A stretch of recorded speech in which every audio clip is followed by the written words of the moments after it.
Welcome to this DW News live stream on the war in Iran. I'm Anya Coopers-McKinnon. And I'm Pablo Foley-Elias.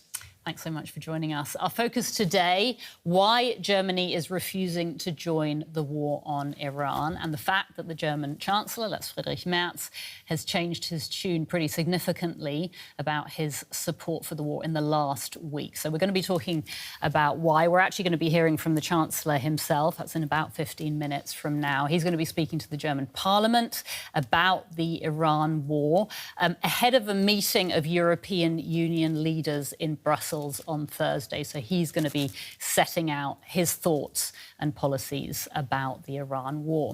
Now, we have Max Hoffman, who is here with us. He's the head of the DW Berlin Bureau. That means that he knows lots about German politics. And so we're going to be asking you lots of questions, Max. And, of course, you at home should too, or maybe you're not at home, maybe you're just out and about watching us. Let us know what you think. If you have any questions for Max or comments on what we're talking about, drop your comments and questions here in the chat, both on YouTube and on TikTok, where we're streaming live, and I'll try and bring them into the discussion. So we're looking forward to hearing from those. Absolutely. Send in all your questions and comments. So let's start with the Chancellor's journey. I think you could call it a journey on the war in Iran, starting with the fact that he was pretty clear in his support. Let's take a listen to what he said. Together with the United States and Israel, we share the interest in ensuring that this regime's terror ends and that its dangerous nuclear and ballistic program is stopped.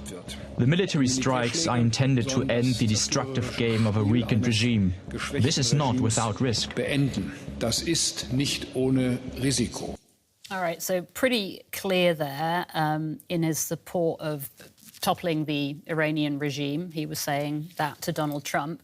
Max, can you just talk to us, first of all, about what Germany's position has been on Iran sort of in these last years? Well, in the last years, first of all, what's important to remember is that Germany was always a very significant business partner of Iran. I think like the country with the third most important country for Iran. And there's a lot of history there over the decades between the two countries. But they've kind of entered an ice age even before this war here. There were, for various reasons, and they effectively had to close the general consulates in Germany also for those reasons. So even before this war, also because of human rights issues and a variety of reasons that you've heard all over Western countries, that relationship has deteriorated in the past years. That's very clear. Is that enough to set you up? No, keep going, just a little bit. So basically, money was talking, business was important, but then things got rocky, things got more difficult. And then obviously this is a very different situation. And the Germans have always gone down the path in the last years, not only with Iran, of saying we need to negotiate. Diplomacy is at the forefront. Of course, we don't want Iran to have nuclear arms, which was a very important topic, but we want to achieve it through multilateralism, those instruments through diplomacy, and that's obviously the opposite of what's happening right now. That's exactly it, and that's where we have to bring in Donald Trump, isn't it? So we should talk about Chancellor Merz's relationship with Donald Trump, because obviously that plays into this whole thing. Let's start with, we're going to have a listen to something that Chancellor Merz said just a few weeks ago. He was visiting Donald Trump in the White House. Let's take a listen to that and then we'll keep talking. We see the dilemma. Now is not the time to lecture our partners and allies. All right, now's not the time to lecture our partners and allies. So he was very, very much sort of saying, you know, we're not going to say anything about this. Max, before I come to you, I just want to bring in a reaction to what Merz just said from a legal expert, and then we'll talk about it. The statement by the Bundeskanzler was shocking, to be honest, because he said that he refrains from a legal assessment because it would be without implication or consequences. The reason why Israel and the United States have been able to breach international law without consequences is partly that states like Germany don't find it in themselves to actually stand up for international law and even name these violations as violations, and then stand together to impose sanctions on the violator of international law. So this is a self-fulfilling prophecy. All right, that's really interesting. So she called it shocking, and she's basically saying that, you know, Germany wasn't standing up to international law. So, Matt, just talk to us a little bit about this dynamic between Merz and Trump, which is really interesting, isn't it? And how he's just been trying really hard not to contradict the American president. I mean, there's a couple of levels that we could talk about here, but I got to say, when I heard Merz with this quote in the beginning, I was also, okay, maybe that's also something that Germany has learned. Because Germany does have a reputation, not only in the United States, like many other Western countries, I might add, that they're good at lecturing other countries, but then they don't do as they say, right? That's something we hear in a lot of countries of the so-called global South also. I was kind of thinking when I heard that the first time, okay, maybe they're trying to be, you know, more honest about what they actually do. And then the second thing I thought about, and I've read that also and discussed it with colleagues and all that, of course, you know, legally, I think there is no question this is not a war that is covered by international law. Mm-hmm. Everybody agrees on that. Mm-hmm. The question that you could ask, though, is it still morally justified? Because it's not the same thing. Mm-hmm. You know, you could do something that's morally justified because a lot of people say this, you know, most people would say this is an absolute horrible regime in Iran. So removing or attempting to remove that regime could be morally justified, even if it's illegal. So that's the second layer here.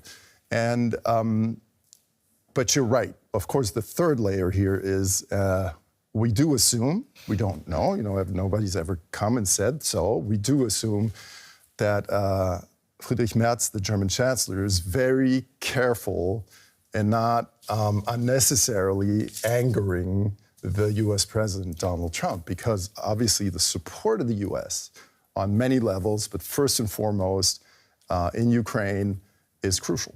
Yeah, I mean, Merz really needs to maintain this working relationship with America, with Donald Trump, doesn't it? And we've seen it. I mean, we've seen these pictures of Merz in the White House. Donald Trump is talking. He's addressing the media, saying everything that he says, you know, and Merz is just sitting there quietly, just listening and it didn't not go down contradicting. very well, as we know, in several European capitals, particularly Spain? a capital I know very well, Madrid, exactly. And I mean, it sort of opens up what you were saying before about this, you know, this war, how to deal with it and how you can look at it. And what the Spanish Prime Minister and the Spanish government has stressed is that, you know, international law is the most important element that we should follow. And Sanchez, the Spanish Prime Minister, has sort of become a hero for people who see it that way in Europe. You know, he's kind of become that as that's the gold standard for many people of how you should behave in the face of what is happening there. But to explain what Friedrich Merz most likely is after in the German government, it's not about not standing up, my opinion, right? It is about not unnecessarily angering if you don't have to, you know? So I think the German government will go to a certain point where they say, okay, is this really necessary right now? Will it do more good than bad? It's very pragmatic, you know? Will it do more good than bad? And that might have been one of the assessments why Friedrich Merz, on the brink of the moment at the time, did not react immediately. Open question whether he would do it again like that. I can't answer that. But the Germans did stand up when they thought that line was crossed. For example, Greenland. You know, Friedrich Merz was very clear on that. And he has become pretty clear now as well. So you could say, all right, he's he's switching his opinion too much and all that, or he's walking a tightrope and now he fell off one side, or it's just he felt like, okay, the line has been crossed. Let's just, again, because, I mean, he really has changed his tune in the last couple of weeks. And so I sort of want to bring us to that. We are going to listen to him again, Friedrich Merz, just striking a very different tone to what we heard in those comments earlier. So let's just listen to him again, and then we'll talk about that some more. We are concerned that there is apparently no joint plan for how this war can be brought quickly to a convincing end. A scenario such as we have seen in Libya, Iraq or other countries in the region would also harm us all. This affects our security, our energy supply and possibly also the situation surrounding migration. certainly a very different tune there from what we heard before. And as you said, this journey that Merz is on, we'll say. I mean, there's plenty of comments coming in. There's one thing I just wanted to say, which I thought was quite interesting about with Trump, right? He was in the public setting, you know, he sat there, listened. And then what I heard was that actually in the meeting afterwards, in the meeting, the private meeting, he did actually express his issues, we'll say, to Donald Trump. Chancellor. The German Chancellor, correct. That was what was being said in Spain with the whole uproar after that meeting. But I do want to bring in just a couple of comments that we're getting, and I want to get your take on it. One of them is from Sterling Walters. He said that, I'm glad to hear that NATO, this is something that we're going to bring in as well, will not be helping the US and Israel in their no end in sight war. They went in like cowboys and didn't have a plan. Then there's another one that says the world must unite to disregard and ignore Donald Trump and Benjamin Netanyahu. That's from John Lim 8991. And then there's another comment here which says Leonidas, who says, doesn't Germany bear some responsibility considering you provided the weapons for Israel's attack on Iran? That's also a question that's being put out there. Yeah, well, I'm trying to distill something from all those three comments. First of all, thank you very much for the comments. Very interesting stuff. The German arm industry is a very important industry in Germany, obviously. There's a lot of money that's being made with that. I think Germany just recently moved past, I'm going to say something that's not true, into fourth place, I believe, worldwide when it comes to the exports of arms. And also in Germany, and that's not new, you know, there was always a lot of discussion who these arms go to. Saudi Arabia was also always a point of discussion. Israel recently became a point of discussion. Are the people that are responsible for producing those arms equally responsible as the people that actually use that arms? That's something you would have to ask the German government here directly. You know, that's more of a philosophical question, but I do understand the question, absolutely. But you know, it's hard to answer, and I don't think we're going to be able to do that here. And it's probably up to everyone individually to do that for themselves, right? I mean, it is true to say, and we don't have to get into this too deeply, because obviously we're talking about Iran now, but I mean, Germany's history and relationship with Israel obviously is a long and complicated one. And, you know, this is a war that is being waged by US and Israel against Iran. So, you know, it is something that people are going to be asking questions about. Right, but Israel and the US are very close allies historically of Germany. That is clear, and that's nothing you change overnight. Mm-hmm. Okay. Yeah. Okay. I think what's interesting as well, that I just want to bring it in here, is the public opinion on this. We were talking about it before we came on air, you know, with regards to Merz, and here in Germany, how do people feel about this war? And actually, I just want to bring something in, if that's possible, which I have here, which is just opinion on US military attacks. Now, this is on our website. Here you can see it. This is asked in Germany, so you can see that the Iran war, 25% agree that it's justified, and 58% see that it's not justified. So an overwhelming majority are against it. Overwhelming majority. Yeah. Now, when you compare this to, say, Iraq in 2003, you know, there was 80% felt it was not justified. Even Venezuela earlier this year was 72%. So, I mean, how much does this all play into this journey that we've seen from Chancellor Merz? Oh, it certainly does play a role. The German Chancellor is not only here, obviously, to make sure Donald Trump, the US president, likes what he's doing or what he's saying, but first and foremost, that he's in line with a majority of Germans. And this really does remind me of 2003.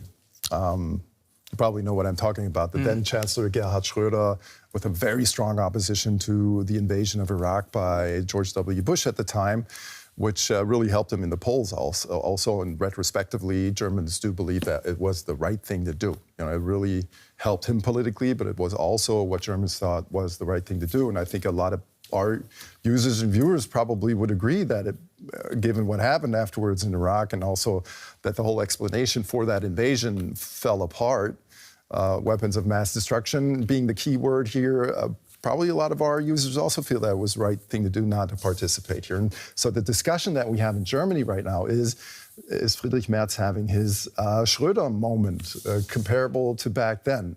Certainly, not the same because he is more on a journey. But if you think back, there is another similarity, and that is that the U.S. for the first time called upon their NATO allies, according to Article 5, to help them because of 9/11. And the Germans, not only the Germans, but the allies, supported them in their way, different ways for Afghanistan. Right. Right. The Germans were on board with that back then. And then with Iraq, that's where they drew the line. There are a lot of similarities and a lot of lessons we can learn from that period today.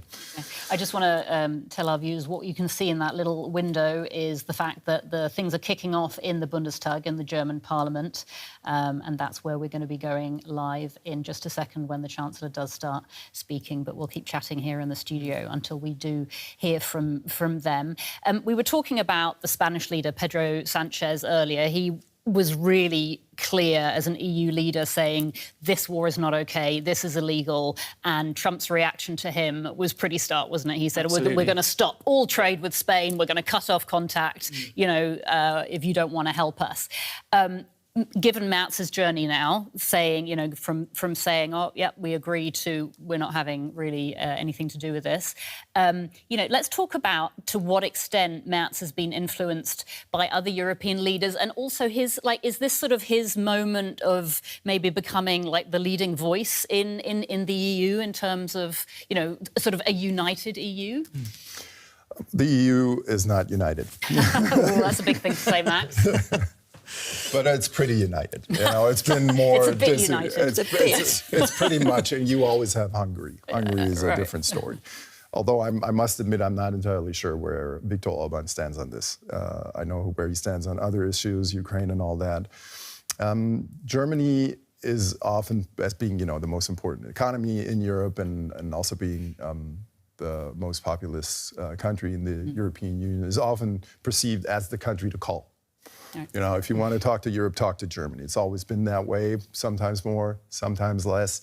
With Donald Trump, it appears to be that case. He doesn't like the European Union. He doesn't differentiate that much, at least to my understanding, how that actually works. And so he kind of does perceive, my feeling, Friedrich Merz as the leader of the European Union. And there's a big chance here. I think he wants to go to, especially with the French. Emmanuel Macron has a very energetic style when it comes to foreign affairs and also a much stronger military.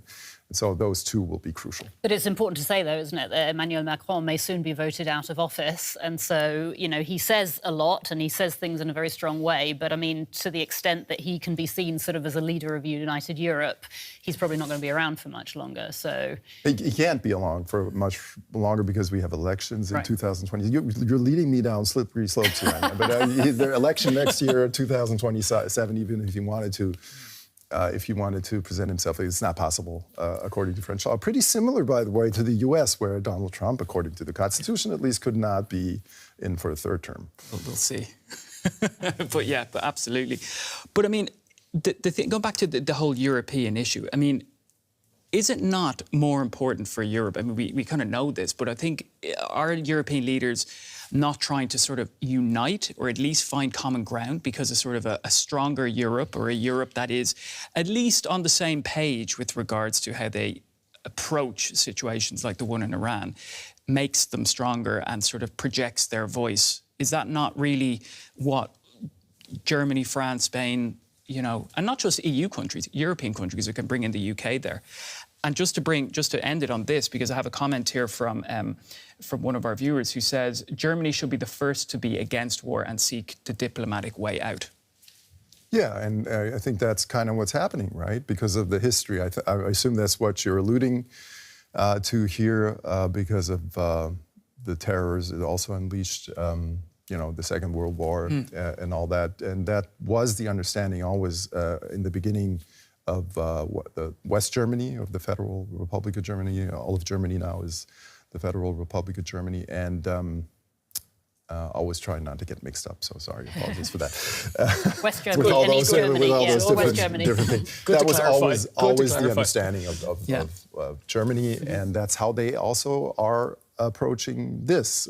Merz is a bit different than his predecessors. He's more, he seems to be more in the path. The world has also changed. That we can't all be pacifists, because the wars, we don't always choose our wars, and if somebody else chooses a war for us, then we need to be prepared. And Germany clearly wasn't for many, many years, and that has definitely changed. So the tone you hear about these things has become much more muscular from Germany. Germany's changing a lot of things, isn't it? Just in terms of like bolstering its military, talking about military subscription. I mean, we're talking about things here in Germany that 2-3 years ago would have been unimaginable. Well, 4 years ago would have been unimaginable. Yeah, something along those lines. But I think the world has changed so much in the last 6 years, from COVID to the wars to Ukraine, Russia, all those things, that obviously every government needs to think in new categories. But I would say, if you listen to the foreign minister, the German, Johann Wadefuhl, if you listen to Merz, but especially Wadefuhl,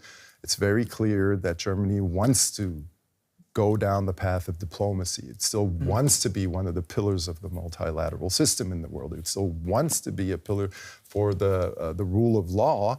And that, by the way, is also an important factor for the whole business model of Germany. You know, the rule of law is a business factor. It's something that can be an advantage towards China, even if the roads aren't that good, even if the trains are a bit late. But here, at least, if you do business here in Germany, you have the rule of law. You'll be treated fairly according to the laws. It's also super important for business. And business is very important to Germany. Right. Max, I just want to jump in about these changes that both of you have been mentioning there, just for our viewers who are watching us from abroad. Like, can you explain to sort of the magnitude of that shift, we'll say, psychologically for Germany to make these changes, like, you know, boosting the military or, you know, coming out and having a stand on certain issues? Don't get me wrong, and I think it's really important for everybody out there to remember, Germany is not a country where everybody thinks the same thing. Right. Okay, so when it comes down to the idea of having compulsory military service again, which is not the case right now, and even they changed the law, it's not going to be compulsory military service. It's just that you need to have a compulsory military check to see whether you could do military service. So it's very different, right? But opposition to that already, especially, surprise, among young people, is very high. When you go into the older generations, they're more for it, right? Because I guess they're less affected. I don't know why. But overall, we're having more people actually voluntarily signing up for military service. That went up because of what we can assume is probably the Ukraine war, or the general assumption that this has become much more necessary in today's world. But you still have a country where this is a very big discussion. How far should we go? Do we really need that? There are also political parties who say we don't need that. You know, we just stay out of it. We just should talk to Russia. We shouldn't get involved because it makes things worse. You also have that position here. Let's just, I mean, obviously the idea of what we're talking about today is Iran, Chancellor Merz's stance on the Iran war. And so I just wanted to bring us back a little bit to talk about how the war in Iran and the repercussions of it are affecting Germany and therefore the government policy. We haven't mentioned oil at all. And obviously oil is a massive factor of the oil in Iran. Merz has made very clear that he's not happy about the fact that with oil now getting so much more expensive, it's gone over $100 a barrel because of the attacks on Iran. That means that Russia's making a lot more money from its oil. So let's talk about that. How much of a factor is all of this in his policy and his stance towards sort of the Iran war and what, you know, the direction he's trying to push in? Yeah, hard to say, because obviously huge topic. Yes. Why? Because the German government's #1 priority this year was to get the German economy running again. That's sort of been in crisis for a couple of years. So with high energy prices, that's going to be tough. Second of all, of course, as everywhere, if Germans go to fill up their tank at the gas station and once of a sudden it's like over 20% more than it was before. It is a lot more expensive right now. Then they're not going to like that. And that's not good for your chances of getting elected again, although we don't have an election for him, but we do have state elections this year. That's right, regional elections. Regional elections. Yeah, exactly. So that's important for him. But you could also argue that, okay, if the Germans wanted to get this out of the way as quickly as possible, they could maybe engage in trying to secure the Strait of Hormuz. You know, they could say, well, then we all need to go in there and make sure that the ships can get by. And they're not doing that. So their priority here is really Not on the economy, maybe. Hard to say, but it's a Max, judgment. I'm just going to interrupt you because I am hearing that Chancellor Merz is about to start talking, and we are going to listen to what he has to say. Well, at the outset of this government declaration, I would like to express my gratitude for the words which you found, particularly on this day, words on the value of freedom, state under the rule of law, freedom and democracy. 18th of March is a day which, according to my perception, belongs to the days of commemorations, but it hasn't been given the relevance it deserves.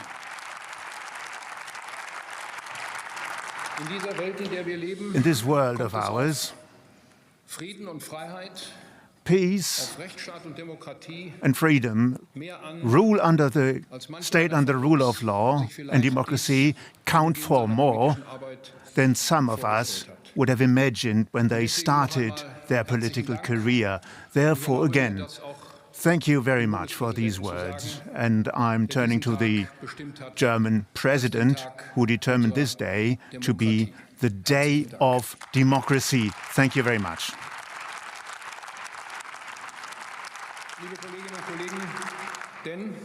Colleagues, when we cannot act freely, freedom gets lost. And this is the underlying feeling that many people in our country have. They see and feel that wiggle room is getting lost in our society. We are experiencing geopolitical distortions like we haven't seen for a very long time. We are at the same time seeing a backlog of reforms in the European Union, but also here in Germany as well. And all of these have consequences. The space within which we can act get tighter for the state, for companies, for workers, for each one of us. And we see that reflected by increasing living costs, increasing fuel costs at the fuel station. We see a stagnation in the general economy, lack of planning certainty, and increasing supply bottlenecks that are emerging. And all this is underpinned through an overarching and excessive bureaucracy that requires a lot of energy and consumes a lot of energy.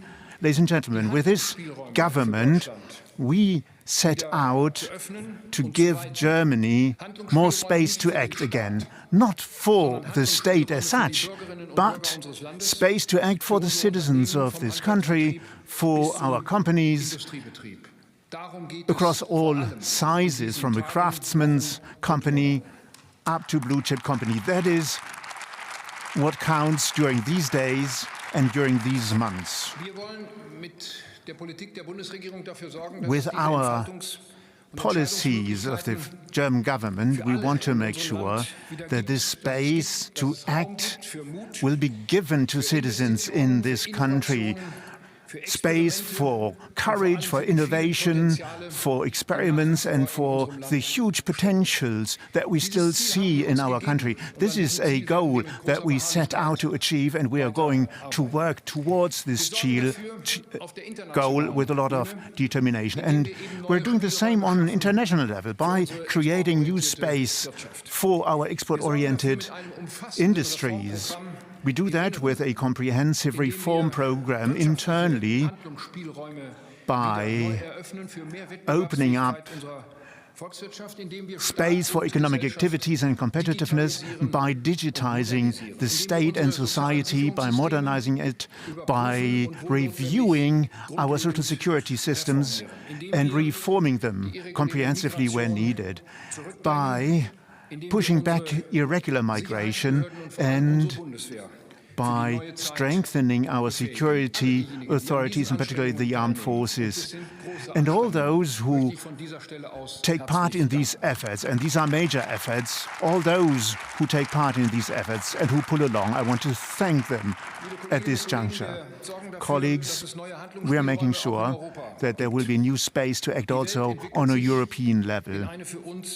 Europe is moving into a difficult situation, into an order of major powers. We see that the actors of this major order of power influence what we do and limit what we can do. And at this juncture, I would like to state very clearly that under these conditions, a unified Europe is the only guarantee and the most important guarantee that we have, more than ever before, a guarantee for our future.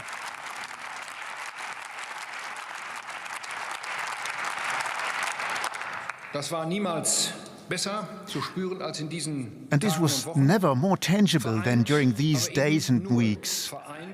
United, and only if we are united, European states have a potential for power in our hands in this new epoch and era which is emerging. And this potential for power is large, but we need to be aware of it and use it together. When I look at our European partners, I can see that in the meantime, there is a very clear determination for us to use this potential and this potential power by asserting rules and fairness amongst the states of this world where it's possible, and to renew it where we can, because that is to the benefit of all of us. That is to the benefit of the entire world, dear colleagues.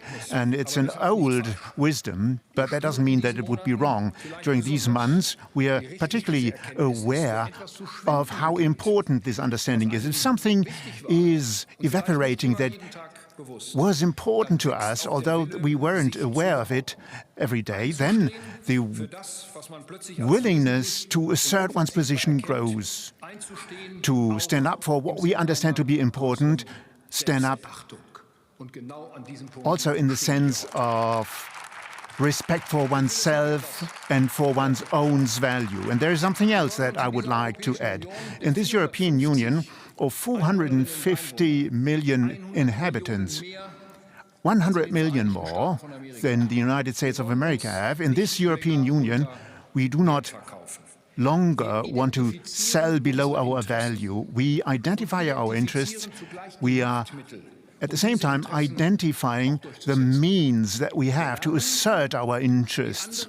We are learning that the others are also dependent on us. It's not only us who are dependent on them. And we are learning that we can use and have to use this knowledge. We are rediscovering an old link between freedom and power, security and economic strength. At this juncture, at this position, I have said it before and I'm repeating it here again, we in Europe have to be determined when it comes to defending our security and our freedom. It's a task for ourselves to do this. And then ultimately, we have to be united and determined when it comes to strengthening the competitiveness of our economy and recovering it. We have come to understand this here in Berlin, dear colleagues, most of us at least, and we have come to understand that also in the European Union. And we are now beginning to act accordingly in the European Union. Later this afternoon, I'm traveling to the European Council, to Brussels, where you will not be needed, ladies and gentlemen.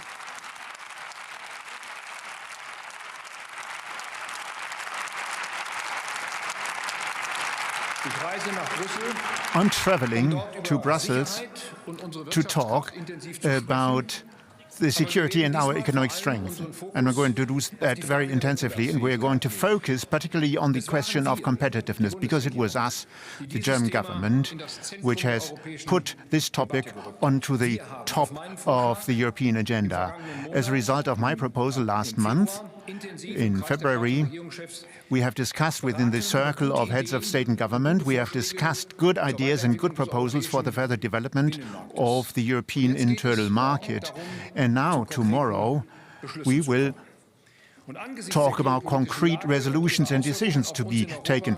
In view of the geopolitical situation and its impact on Europe, it's an ambitious agenda of restoring European competitiveness, which is a key to our strength. It is an agenda, the first part of which has been put onto the agenda of activities for this year, for 2026. At the same time, it is going to be the guideline for the multi-annual financial budget to be decided upon by the end of the year in Brussels. This is my expectation for me to go with to Brussels. We are going to get rid of ties that bound us so far, and we are going to take the decisive steps for deepening the European internal market. Let me give you a concrete example. In the 28th regime, as it's called, with today, we now have the proposal for a unified and harmonized European corporate structure for young companies, startups, which are desperate about the 26 different legal systems that we're dealing with in Germany. It's a huge opportunity. With this 28th regime, we have found a solution, and I'm going to commit myself towards resolving on it and passing it by the end of the year. Europe is a union of law, and if companies can rely on a harmonized legal structure for companies, we are going to unleash enormous economic potential, particularly among young companies and startups. We have set out a schedule for a double goal. We want a savings and capital market union. We want a fully integrated European energy market. Affordable energy prices are key for sustainable growth and for the strategic independence of Europe. And also the cutback on bureaucracy is going to be put onto the European Council's agenda as a reflection of my research. And it's very simple. The longer our companies and small and medium-sized enterprises, crafts companies, the longer they have to climb over those hurdles against growth, and that's exactly what these bureaucracy is, superfluous hurdles that prevent growth, the more they waste with us. We are giving away a competitive advantage that we're still having and which we should bring to the table and use. Ladies and gentlemen. And in this context, there is another concrete example to be mentioned. I'm talking here about artificial intelligence. If we want more AI made in Europe, and we have the necessary actors of this innovation residing in Europe, then we have to streamline the rules on a European level and create space to move.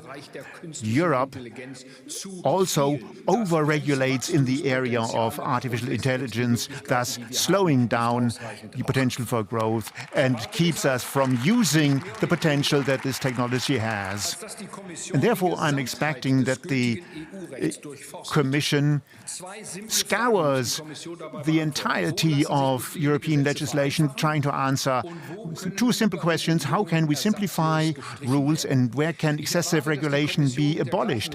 And I expect the Commission that they would be as determined as they were when they enacted new rules. They need to review with determination how they could take back legislative proposals that put an excessive burden on European citizens. The kind of rules that we don't need have to be abolished, ladies and gentlemen. So something needs to get moving when it comes to this question in Europe on a very fundamental level. And therefore, the German role, the German government's role is essential. It's the role of somebody who advances a reduction of bureaucracy. In October of last year, as you all know, I sent a letter to the President of the European Council, and 21 heads of state and government of the European Union signed this letter spontaneously and supported it. A letter which focused on the reduction of bureaucracy. And in February of this year, together with Italy and Belgium, we initiated another campaign where the vast majority of member states followed our proposal, which is an encouraging sign for us. But then again, there is still a long and bumpy road ahead of us. There are strong forces of inertia within the European bureaucracy. Alrighty, we've just been listening to the German Chancellor Friedrich Merz addressing the German Parliament. I think we can still hear him here in the studio. That's hopefully going to be switched off in a second. He was talking about the German economy, but he was also talking about Iran and Germany's influence abroad, and he talked a lot about being united. We are going to talk to our colleague Michaela Küffner. She is DW's chief political editor, and she is actually in the German Parliament. She's been listening to that speech. So, Michaela, let's just get your take. Give us a sense of what you think Merz's message was there. I mean, what was the message he was trying to send? What was the tone that he was striking? Well, of course, everybody's listening in and wondering whether he's going to push back on Donald Trump, who just said about Cuba he can do whatever he wants, essentially, who also spoke to NATO allies, criticizing that they are not playing their part, not pulling their weight. He's hoping for some support over the Iran war. Now, he didn't lose any word exactly on that, but he did say that in this world order that is reshaping, others are also dependent on us, he said, meaning, of course, without mentioning by name, the United States and specifically Donald Trump. He called on Europeans, who are 100 million people more, with some 450 million in contrast to some 350 million Americans, that they should discover their own strength. And he, time and time again, cites the economic power of the European Union as key in that. He also, just after we went out of that speech, mentioned that trade policy needs to be used as an instrument for power politics. That is a term that he has rediscovered in those past months, particularly since there was the standoff over Greenland. So not completely a new tone, but a more assertive tone. This coming, of course, after Friedrich Merz citing that this war is not our war, as he said, about Iran. Clearly, the Europeans unusually united ahead of this upcoming EU summit in Brussels, that they do not want to get dragged into the Iran war. That's right, Michaela. We're live, obviously, on YouTube and on TikTok, and we've got one TikTok comment from Shadow Spy saying, "I'm so proud of Germany for refusing. May many more join in line." So obviously there is a lot of talk about, will Germany follow America? Will it prove that it is united? And he really did use that word a lot in this speech, didn't he? Only if EU states are united do we have the potential for power and influence. Pablo, did Absolutely. you want to I was the same, Michaela. It's Pablo here. I noticed that too. That was the thing that really jumped out at me. I think we were talking about it before in the studio, this idea of a united Europe. And of course, there's this huge economic element to this conversation, and then the thread there with the European Union, which is quite interesting. What do you make of that use of I don't know how many times he used it, but it was a good few times, Michaela, of the use of the word unity? Well, he wants to achieve what he calls strategic independence. That seems to translate into French as strategic sovereignty, that French President Emmanuel Macron has been speaking about for some time now. And Friedrich Merz himself said he sees Germany as a driving force. He was very outspoken, seeing himself as a key leader driving on the Europeans, both in getting more united, but also in reforming. And he cited his letter that he wrote just a couple couple of months ago, where 21 heads of state signed off onto the Commission, basically demanding less bureaucracy. He sees these elements of getting more economic sovereignty as key to projecting strength into the world, and projecting strength is something that he cites as absolutely key. So this is a far, far cry from the soft power perception and description of previous governments. This is a lot more verbally assertive, but also in the knowledge, and this is also something that he's recognized before, although not specifically in this speech, in the knowledge of this strategic dependence also on the United States, particularly over Ukraine. That's where the biggest concern is here in Europe, that anything that could anger or draw the anger of the US president could undermine efforts to keep this stability and keep Russia at bay over Ukraine. There's one quote that I have here that really jumped out at me, Michaela, which was, he said, "Don't sell below our values." I mean, that to me is... It sounds like a message. Value, our value. Our value. Not values, okay, that's an our important value. distinction. Okay, so he said, don't sell below our value. I mean, that's a... But even if it's value or values, it's still a statement in itself. Well, but these are two very separate and very important aspects also. He said not under our value. He started into his speech really saying others are also dependent on us, meaning the United States. And when it comes to values, we did see him remarkably quiet over the question whether there is an international law violation unfolding over Iran in the past. He is very cautious when it comes to these core values, which after all emanate out of the experience of the Second World War, that dark chapter of mankind that Germany is so responsible for. That's where this whole UN system emanated from. And here he said the new aim is to maintain as much of a rules-based order as possible. So we see a very, to say the least, a very pragmatic German chancellor here, which is a far cry from the lecture that, for instance, Angela Merkel gave Donald Trump when he became US president for the very first time, where she cited international law as the foundation of doing business. So this is a historic shift that is taking place in real time before everybody's eyes. At the same time as you have a German chancellor calling for Europeans to unite to become more assertive in defending their own interests, either through reinforcing a rules-based order, particularly when it comes to the economy. That's where he's always adamant, but also in projecting strength. So they're not talked about. And it also, of course, with the aim of having a seat at the table when it comes to key negotiations, like, for instance, Ukraine. And that's the key struggle for the Europeans once again. Michela, can I just ask a question about sort of his audience? So we've been talking a lot about how Germany is projecting and he's standing up to the US.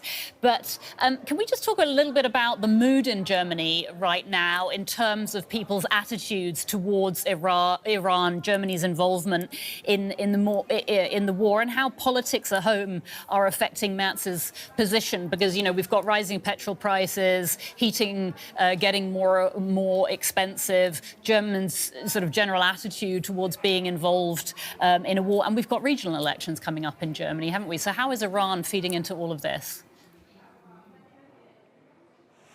Well, clearly there's huge backing here in Germany for that red line he drew in the sand, saying that this is not our war. He doesn't want to see Germany, he doesn't want to see Europe get dragged into this. And there he really speaks for the vast majority of the German population. What's interesting is that Americans are not in favor of this at all either, but this seems to resonate with the MAGA camp. And here's the real problem for the far-right Alternative for Germany, which likes to boast about its close relationship with the Trump administration, that it in itself cannot afford and doesn't want to embrace this military action just at plain value. So this is a problem really for the Alternative for Germany. But if Friedrich Merz, the challenge for Friedrich Merz really is to find that delicate balance of keeping his own coalition partner, the Social Democrats, here on board, be in tune with the public sentiment, which is is by vast majority against any kind of involvement in the Iran war, but at the same time maintaining his status as somewhat of a political friend of Donald Trump. Donald Trump clearly respects him, and this is really where he needs to try and find a way to square the circle. Michaela, we've got a couple of comments coming in. One from Ordinary Orange Cat, who says, Europe is aging fast and the population is already small. You'd better unite fast. That's one comment there. And also another one, which is a bit more positive, we'll say, which says, good that the EU is making it for entrepreneurs and startups to settle here in Europe instead of elsewhere. So obviously, Business, the economy, economic element up, there was appealing to this viewer who was watching us today. So plenty of comments coming in. And also just one, actually, I may as well throw this question out there. Could this decision, this is from Len Hus, who says, could this decision, I'm assuming he's saying not to get involved in the war, affect Europe's energy security given the potential impact of the conflict on oil and gas markets? Now, that wasn't really addressed in this yet. We're not sure. Because we that's a yes. Yeah. we know the answer to that one. Yeah, but there's just some of the comments that are coming in at the moment. All right. Michaela, I think in general you could sum up Merz's speech. He's self-confident, he's assertive, and he is drawing that red line. What would you say? He's drawing that line, and he's walking a very fine line because the audience here clearly is the German Parliament, Germany and the Europeans, just before he heads to that EU summit in Brussels. So he wants the Europeans to rally around a more united position, also towards the United States, but by highlighting that the US are dependent on Europe as well. If it remains united or becomes more united, he is being very assertive, but this could be perceived to be playing a dangerous game from where Donald Trump is sitting, particularly because there is this dependence over Ukraine. Michaela, we're going to leave it there. Thank you so much. That's our chief political editor in the Bundestag. Thank you, Michaela. And thanks everyone here. Max Hoffman, head of the DW Berlin Bureau. Thank you so much for talking to us earlier. Thank you to all of you for watching, for sending us your questions and your comments. It's great to have you with us, and we'll be doing this again in the next couple of days. So I hope you can join us then. Thanks for watching. Take care. Thank you.